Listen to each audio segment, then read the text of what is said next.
you support legislation that prohibits all U.S.-sponsored torture with no exceptions and to direct our military agencies to abide by the Geneva Conventions? Absolutely, unequivocally, yes. When I talk about the threat to our democracy, I think the fact that this question is being asked of someone running for Congress in the United States of America in 2006 shows just how far we have slipped. Our Constitution clearly bans cruel and unusual punishment.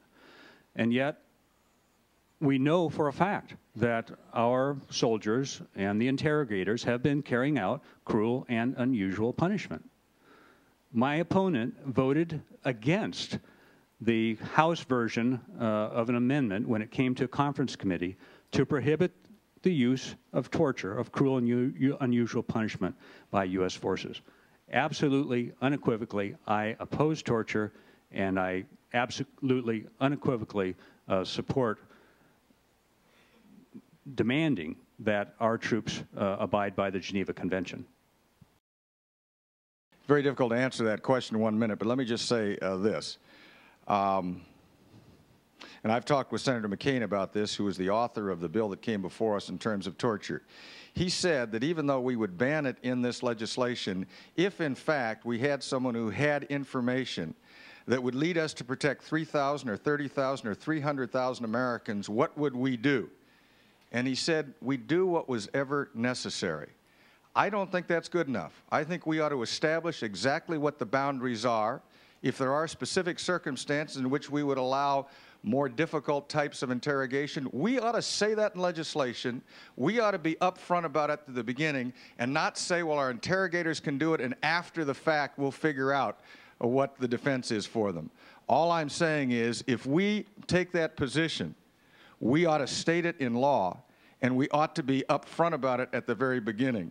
I do believe that we ought to abide by the overall statement that we have, which is against torture, and I voted for it when we just passed the most recent bill dealing with military tribunals. It's most telling what my opponent did not say. He did not agree with me that he unequivocally opposes torture. Our justice system is built upon the presumption that you're innocent until proven guilty. How does anybody know that the people they're torturing are guilty? And furthermore, it's been shown repeatedly that you can torture somebody to tell you anything they want. Once again, this is, if ever you need a distinction between my opponent and myself, I think this is emblematic of our differences. Some people confuse the question of torture and aggressive means of interrogation.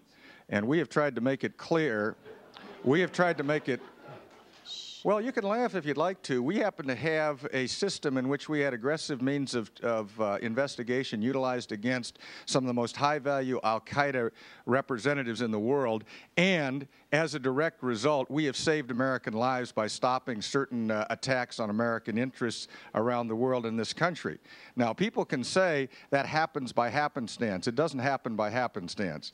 And to condemn people who are involved in that process and saving American lives may be easy to do sitting here. It's not so easy when you're confronted with that question.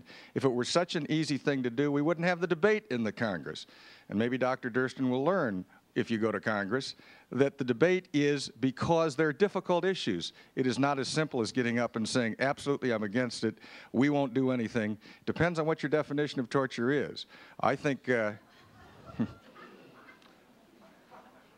I think that people ought to understand when we're talking about the difference between torture and aggressive means of interrogation, there is a huge difference. Sleep deprivation, as far as I'm concerned, is not torture.